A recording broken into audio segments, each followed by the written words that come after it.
Many people view marriage as a beautiful destination. They see the wedding day as a finish line. After that, they believe everything will just fall into place. But this is not how love works. Marriage is not a magical cure for problems. It is more like moving into a house together. If the foundation is cracked before you move in, the cracks will only get bigger over time. The stress of life of sharing everything will put pressure on those weak spots. Ignoring problems now is like choosing to build your future home on unstable ground. You would not do that with a real house, so why do it with your life together? Think of it this way. You have a partner who struggles with managing their money. They often spend more than they earn. The first step in fixing any problem is to see it clearly. This can be the hardest part. You love your partner, and you do not want to hurt their feelings, but true love requires honesty. You must sit down together, not as accusers, but as teammates.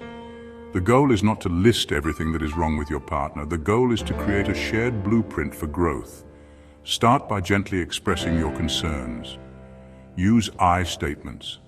Instead of saying, "You always get so angry," try, "I feel scared and distant when voices are raised during our disagreements." Once you have the blueprint, you need the right tools to do the work. In a relationship, the most important tool you have is communication. But not just any kind of talking. You need constructive communication that builds your connection, rather than tearing it down. The first rule is to choose the right time and place. Do not try to have a deep, serious conversation when one of you is tired, stressed from work, or rushing out the door. Find a quiet moment when you can both give your full attention to each other. Turn off the television. Put your phones away.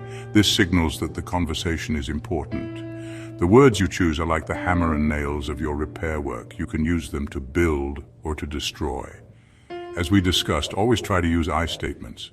"You are so lazy" is an attack that will be met with a defensive wall.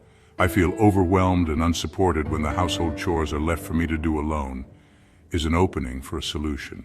Taking the time to work on your relationship before marriage is, honestly, an investment that pays incredible dividends for the rest of your lives.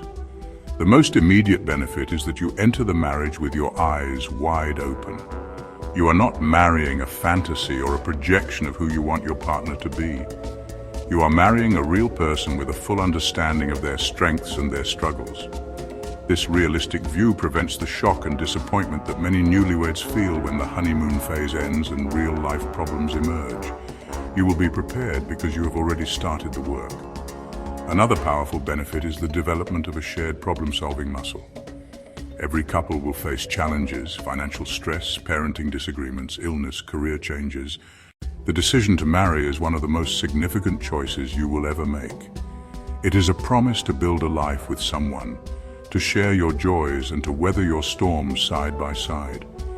Given the weight of this promise, does it not make sense to ensure you are starting with the strongest foundation possible? Viewing your engagement period not just as a time for planning a party, but as a final crucial construction phase for your relationship is the wisest decision you can make. This is your chance to address the squeaky floorboards and drafty windows before you move in for good.